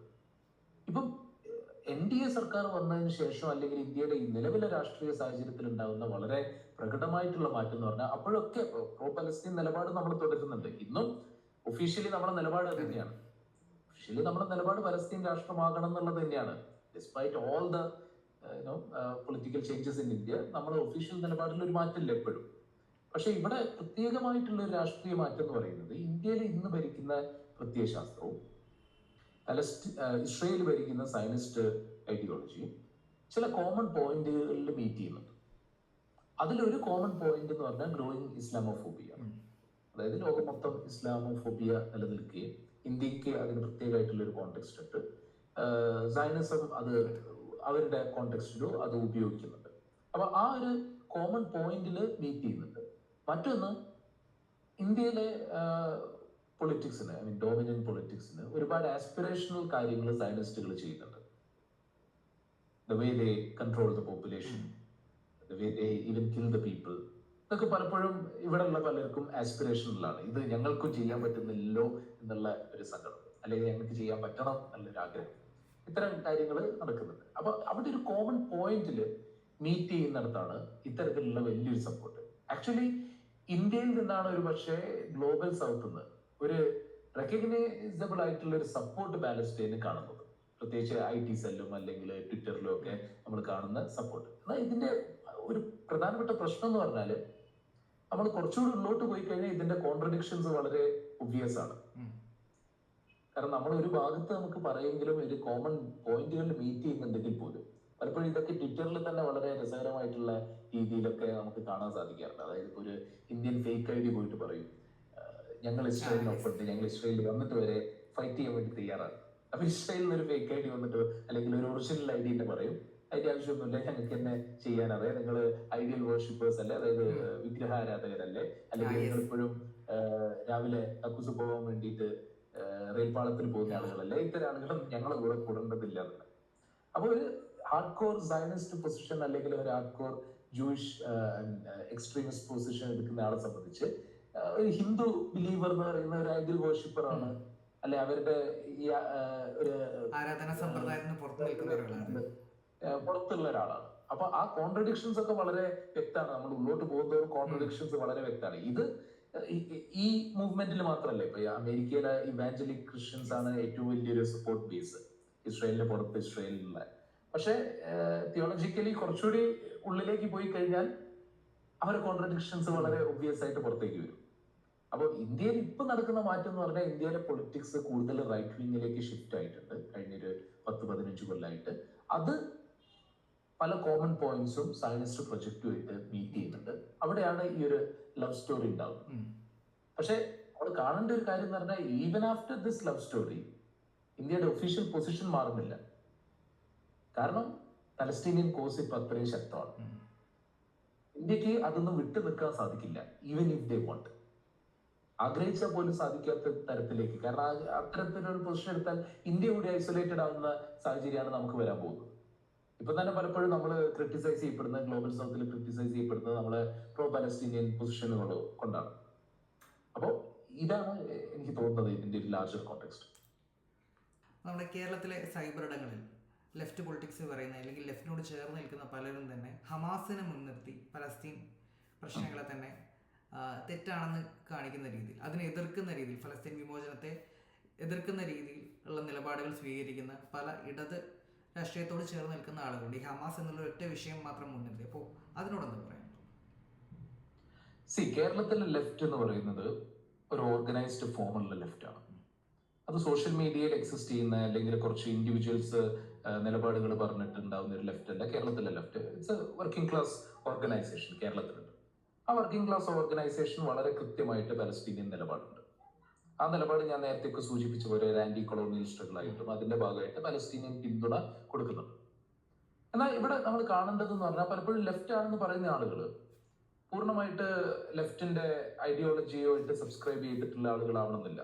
മേ ബി അവര് ഒരുപാട് വിഷയങ്ങളിൽ ആ ഐഡിയോളജിയായിട്ട് ചേർന്ന് പോകുന്നുണ്ടാവും. പക്ഷെ ഫണ്ടമെന്റലി അവർക്ക് ചില കൺഫ്യൂഷൻസും കാര്യങ്ങളും ഒക്കെ ഉണ്ടാവാം. അപ്പൊ അങ്ങനെ കൺഫ്യൂസ്ഡ് ആയിട്ടുള്ള ചില ആളുകൾ മേ ബി അവര് ഈ വിഷയത്തിനെ ഒരു സാമ്രാജ്യത്വ വിഷയം ക്വസ്റ്റ്യൻ ആയിട്ട്, ഒരു ഇമ്പീരിയലിസ്റ്റ് ക്വസ്റ്റ്യൻ ആയിട്ട് കാണാതെ അതൊരു മതപരമായിട്ടുള്ള ഷിഫ്റ്റും അല്ലെങ്കിൽ അത്തരത്തിലുള്ള ഒരു കോൺഫ്ലിക്റ്റ് ആയിട്ടും കാണുന്ന ആളുകൾ ഉണ്ടാവും. മാത്രമല്ല, ഇന്ന് നമ്മൾ പ്രൊപ്പഗാൻഡ വേൾഡിൽ അത് വളരെ പോപ്പുലറുമാണ്, അത്തരത്തിലുള്ള അനാലിസിസുകളും കാര്യങ്ങളും ഒക്കെ. മാത്രമല്ല, അതിനെക്കാട്ടുപരി നമ്മളെ രാജ്യം തന്നെ ഒരു റൈറ്റ് വിങ് ഷിഫ്റ്റ് നിലനിൽക്കുന്നുണ്ട്. അതിന്റെ ഇമ്പാക്ട് ഒബ്വിയസ്ലി കേരളത്തിലുണ്ടാവും. കേരളം ഒരു വാട്ടർ ടൈറ്റ് കമ്പാർട്ട്മെന്റ് ഒന്നല്ല. നമ്മൾ ഈ രാജ്യത്തിനകത്ത് പൊളിറ്റിക്സിനകത്ത് തന്നെ നിൽക്കുന്ന ഒരു എൻറ്റിറ്റിയാണ്. സ്വാഭാവികമായിട്ടും അതിന്റെ ഒരു ഷിഫ്റ്റ് നമ്മുടെ പൊളിറ്റിക്സിലുണ്ട്. അപ്പൊ ആ പൊളിറ്റിക്സിന്റെ ഒക്കെ ഒരു ലാർജർ കോണ്ടെക്സ്റ്റില്, മാത്രമല്ല ഒരു സെൽഫ് ക്രിറ്റിസിസം എന്നുള്ള രീതിയിൽ പറയുകയാണെങ്കിൽ, ഇടതുപക്ഷം പല കഴിഞ്ഞ കാലഘട്ടങ്ങളിൽ ആന്റി കൊളോണിയൽ അല്ലെങ്കിൽ ആന്റി ഇമ്പീരിയൽ രാഷ്ട്രീയത്തിനെ നമ്മൾ പല കാരണങ്ങളെ കൊണ്ടും അത് ആ രീതിയിൽ പോപ്പുലേഷനുമായിട്ട് സംവദിക്കുന്നുണ്ടോ എന്നുള്ളൊരു ചോദ്യം ഒരു സെൽഫ് ക്രിറ്റിസിസം എന്നുള്ള രീതിയിൽ ചോദിക്കാവുന്നതാണ്. കാരണം ഒരു കാലഘട്ടം വരെ ഇത്തരം വിഷയങ്ങളൊക്കെ മനസ്സിലാക്കാനുള്ള ഏറ്റവും പ്രധാനപ്പെട്ട ഒരു സോഴ്സ് ഇടതുപക്ഷമായിരുന്നു, ഓർഗനൈസ്ഡ് ലെഫ്റ്റ് ആയിരുന്നു. അപ്പൊ അതുകൊണ്ടാണ് നെൽസൺ മണ്ടേല ഒരു ഹൗസ് ഹോൾഡ് നെയിമാണ് കേരളത്തിൽ. അല്ലെങ്കിൽ ചെഗുവേര എന്ന് പറഞ്ഞാൽ നമുക്ക് ക്യൂബയിലെ struggle just like our struggle, നമുക്കത് മനസ്സിലാവുന്ന ഒരു കാര്യമാണ്. ഇടതുപക്ഷം അത് നിരന്തരം മനുഷ്യരോട് പറഞ്ഞത് കൊണ്ടാണ് അത്തരത്തിലുള്ള, അല്ലെ ഹ്യൂഗോ ഷാവേസ് എന്ന് പറയുന്നത് നമുക്കൊരു കണക്ഷൻ തോന്നും. പക്ഷെ അത്തരം രാഷ്ട്രീയം പിന്നീട് അതേ രീതിയിൽ ചെയ്തിട്ടുണ്ടോ? മാത്രമല്ല, നമ്മുടെ ലാർജർ പൊളിറ്റിക്സും മാറുന്നത് കൊണ്ട് കൂടുതൽ അറ്റൻഷൻ പല രീതികളിലും പല സ്ഥലങ്ങളിലേക്കും പോകുന്നത് കൊണ്ടാവാം. എന്തുകൊണ്ടായി കഴിഞ്ഞാലും അത് പോപ്പുലേഷനുമായിട്ട് നിരന്തരം സംവദിക്കേണ്ടതിന്റെ ഒരു ആവശ്യകത കൂടി ഈ ഒരു അബറേഷൻസ്, നമ്മുടെ സോഷ്യൽ മീഡിയയിലൊക്കെ കാണുന്ന ഈ അബറേഷൻസ് സൂചിപ്പിക്കുന്നുണ്ട്. ഇപ്പോൾ വളരെ കുറച്ച് കാലമായിട്ടാണ് പ്രത്യക്ഷത്തിൽ ഇസ്രായേൽ അനുകൂല നിലപാട്, അല്ലെങ്കിൽ ഫലസ്തീൻ വിരുദ്ധ നിലപാടുകളെല്ലാം തന്നെ പരസ്യമാക്കിക്കൊണ്ടുള്ള ആളുകൾ രംഗത്ത് വരുന്നത്. ഇപ്പോൾ വളരെ കുറച്ച് കാലം, അല്ലെങ്കിൽ സമീപ കാലത്ത് മാത്രമാണ് ഇത്തരം പ്രകടിപ്പിച്ചുകൊണ്ട് ആളുകൾ പുറത്തേക്ക് വരികയും സോഷ്യൽ മീഡിയയിലെല്ലാം തന്നെ വാരി വലിച്ച് എഴുതുകയും, നമ്മൾ ഇത്തരത്തിലുള്ള ഗസയിൽ കുട്ടികൾ കൊല്ലപ്പെട്ടു എന്ന് പറയുന്ന വാർത്തയ്ക്ക് കീഴിൽ പോലും ഇത്തരത്തിലുള്ള ഹീനമായിട്ടുള്ള കമൻറ്റുകൾ ഇടുന്ന ഇത്തരത്തിൽ പ്രത്യക്ഷപ്പെട്ടു തുടങ്ങിയിട്ട് വളരെ കുറച്ച് കാലമായിട്ടുള്ളൂ. അപ്പോൾ എന്തായിരിക്കാം ഇത്തരത്തിലൊരു ഇവരിങ്ങനെ പൊങ്ങി വരാനുള്ള കാരണം എന്തായിരിക്കാം? ഞാൻ നേരത്തെ സൂചിപ്പിച്ച പോലെ തന്നെ കേരളത്തിൽ ഒരു റൈറ്റ് വിങ് ഷിഫ്റ്റ് ഉണ്ട് പോപ്പുലേഷന്റെ ഇടയിൽ. ഇപ്പൊ ഇന്ത്യയിൽ നമ്മൾ ലാർജർ കോണ്ടെക്സ്റ്റിൽ കാണുന്നതിന്റെ ഒരു എഫക്റ്റ് കേരളത്തിലെ പൊളിറ്റിക്സിലുണ്ട്. മാത്രമല്ല, ഇൻക്രീസിംഗ്ലി ആളുകൾ എല്ലാ വിഷയങ്ങളെയും മതത്തിന്റെ ഒരു ലെൻസിലൂടെ കാണുന്ന ഒരു രീതി ഇന്ന് വളരെ പ്രോമിനന്റ് ആണ്. നമ്മൾ സോഷ്യൽ മീഡിയ ഇടപെടലിലായി കഴിഞ്ഞാലും പലപ്പോഴും പൊതുരാഷ്ട്രീയത്തിലായി കഴിഞ്ഞാലും മതത്തിന്റെ ഒരു ലെൻസിലൂടെ മാത്രം എല്ലാ പ്രശ്നങ്ങളെയും കാണുന്ന, എല്ലാ കോൺഫ്ലിക്റ്റുകളും essentially one identity versus another identity ആണെന്നുള്ള രീതിയിൽ കാണുന്ന ഒരു രീതി നമ്മുടെ നാട്ടിൽ ഇന്ന് പ്രോമിനന്റ് ആയിട്ട് വരുന്നുണ്ട്. മാത്രമല്ല, എല്ലാ 3 പ്രധാനപ്പെട്ട മതങ്ങളിലും ഫണ്ടമെന്റലിസ്റ്റുകളുടെ പ്രൊപ്പഗാൻഡ സ്വാധീനങ്ങൾ വർദ്ധിക്കുന്നതായിട്ടാണ് എനിക്ക് തോന്നുന്നത്. അപ്പൊ ഈ ഒരു കോണ്ടെക്സ്റ്റിൽ നമ്മൾ പലപ്പോഴും പലസ്തീൻ പോലെ പണ്ട് കുറച്ചുകൂടി നമ്മൾ വിശാലാടിസ്ഥാനത്തിൽ കണ്ടിരുന്ന ഒരു വിഷയം മത വിഷയമായിട്ട് മാറുന്ന ഒരു സാഹചര്യം കേരളത്തിലുണ്ട്. എന്നാൽ ഇവിടെ നമ്മൾ കാണേണ്ട ഒരു കാര്യം, പൊതു പോപ്പുലേഷന്റെ ഇടയിൽ ഇത് ആ രീതിയിൽ തന്നെയാണോ വർക്ക് ചെയ്യുന്നത് എന്നുള്ളത് ഒരു ചോദ്യമാണ്. പലപ്പോഴും നമ്മൾ സോഷ്യൽ മീഡിയയിൽ കാണുന്നത് ഹേറ്റും അല്ലെങ്കിൽ അത്തരത്തിലുള്ള അതാണ് ഡോമിനന്റ് ആയിട്ട് സോഷ്യൽ മീഡിയയിൽ നിൽക്കുന്നത്. എന്നാൽ കേരളത്തിലെ പോപ്പുലേഷൻ ഒട്ടാകെ ഇത്തരത്തിൽ മാറിക്കഴിഞ്ഞോ എന്നുള്ള ചോദ്യം, നമ്മളത് ഒരു ലാർജർ ക്വസ്റ്റ്യൻ ആണ്. അത് എനിക്കും കൃത്യമായിട്ട് അതിന്റെ ഉത്തരം അറിയില്ല. അതല്ലാന്ന് വിശ്വസിക്കാനാണ് എനിക്ക് താല്പര്യം. ഇവിടെ സ്പെസിഫിക് ആയിട്ട് പറഞ്ഞു കഴിഞ്ഞാല് നേരത്തെ ഞാൻ സൂചിപ്പിച്ച പോലെ ഹിന്ദു റൈറ്റ് വിങ്ങിന് ഈ വിഷയത്തിൽ ഒരു ഇൻട്രസ്റ്റ് ഉണ്ട്. അതേപോലെ കേരളത്തിൽ ഇന്ന് ഗ്രോയിങ് കമ്മ്യൂണലിസം എമംഗ് ക്രിസ്ത്യൻസ്, അവരിത് കാണുന്നത് ഒരു global fight between Christian world and Muslim world. അതിന്റെ ഒരു എക്സ്റ്റൻഷൻ ആയിട്ടാണ് അവർ ഇസ്രായേൽ പലസ്തീൻ കോൺഫ്ലിക്റ്റിനെ കാണുന്നത്. അപ്പൊ ഒരു ജുഡായ ക്രിസ്ത്യൻ കൾച്ചർ അല്ലെങ്കിൽ ഒരു ഐഡന്റിറ്റി വേഴ്സസ് മുസ്ലിം അറബ് ഒരു ഐഡന്റിറ്റി. പക്ഷെ ഇതൊക്കെ വളരെ ബാലിശമായിട്ടുള്ള ചിന്തകളാണ്. കാരണം പലസ്തീനില് മുസ്ലിങ്ങൾ മാത്രമല്ല, ക്രിസ്ത്യാനികളുണ്ട്. മാത്രമല്ല പല ഏറ്റവും പ്രാചീനമായിട്ടുള്ള പല പള്ളികൾ നിലനിൽക്കുന്ന സ്ഥലമാണ്. പലസ്തീനിയൻ റെസിസ്റ്റൻസിന്റെ ഒരുപാട് നേതാക്കൾ ക്രിസ്ത്യാനികളാണ്. അപ്പോൾ അങ്ങനെ കാണുന്നതിന് വളരെ ബാലിശമായിട്ടുള്ള രീതികളാണ്. പക്ഷെ ആ രീതിയിലാണ് കാണുന്നത്. അതോടൊപ്പം നമ്മൾ കാണേണ്ടതെന്ന് പറഞ്ഞാൽ ഒരു series of social media influencers ഇന്ന് കേരളത്തിലുണ്ട്. പ്രത്യേകിച്ച് ന്യൂ ഏജ് എത്തിയിസ്റ്റുകൾ, എസെൻസ് അതുപോലുള്ള ന്യൂ ഏജ് എത്തിയിസ്റ്റുകൾ, അവര് എത്തീസം ഒരു പരിചയമായിട്ട് മുന്നിൽ വെക്കുന്നു, അല്ലെങ്കിൽ യുക്തിവാദം ഒരു പരിചയമായിട്ട് മുന്നിൽ വെക്കുന്നു എന്ന് മാത്രമേ ഞാൻ കരുതുന്നുള്ളൂ. അവർ ഏറ്റവും ഫണ്ടമെന്റൽ ആയിട്ടുള്ള എലിമെന്റുകളാണ്. അവര് ഇക്കണോമിക് സൈഡിൽ അവർ പലപ്പോഴും പറയുന്നത് ഏറ്റവും റൂത്ത്ലെസ് ആയിട്ടുള്ള നിയോ ലിബറൽ ക്യാപിറ്റലിസ്റ്റ് മെഷേഴ്സ് ആണ് അവർ പറയുന്നത്. അതായത് ഇന്ന് ലോകം മൊത്തം റിജക്ട് ചെയ്തുകൊണ്ടിരിക്കുന്ന ക്യാപിറ്റലിസ്റ്റ് മെഷേഴ്സ് ആണ് അവർ പറഞ്ഞുകൊണ്ടിരിക്കുന്നത്. ഓൺ അതർ സൈഡ് നോക്കിക്കഴിഞ്ഞാൽ ഏറ്റവും കമ്മ്യൂണൽ ആയിട്ടുള്ള ആംഗിളിൽ മാത്രം എല്ലാ വിഷയങ്ങളെയും കൈകാര്യം ചെയ്യുക. അതിൽ തന്നെ ഏറ്റവും ഭീകരമായിട്ടുള്ള രീതിയിൽ ഇസ്ലാമോഫോബിയ പരത്തുക, ഇത്തരം കാര്യങ്ങളൊക്കെയാണ് ഈ ന്യൂ ഏജ് എത്തീസ്റ്റുകൾ ചെയ്യുന്നത്. പക്ഷെ ഇവർ പ്രൊപ്പഗാൻഡ വലിയ രീതിയിൽ ചെയ്യുന്നുണ്ട്. അപ്പൊ ഇതിന്റെയൊക്കെ സ്വാധീനം കൊണ്ട് കേരളത്തില് നമ്മുടെ സോഷ്യൽ മീഡിയ സർക്കിളുകളിൽ ഇത്തരത്തിലുള്ള ഫിൽത്ത് വർദ്ധിച്ചുകൊണ്ടിരിക്കുകയാണ്.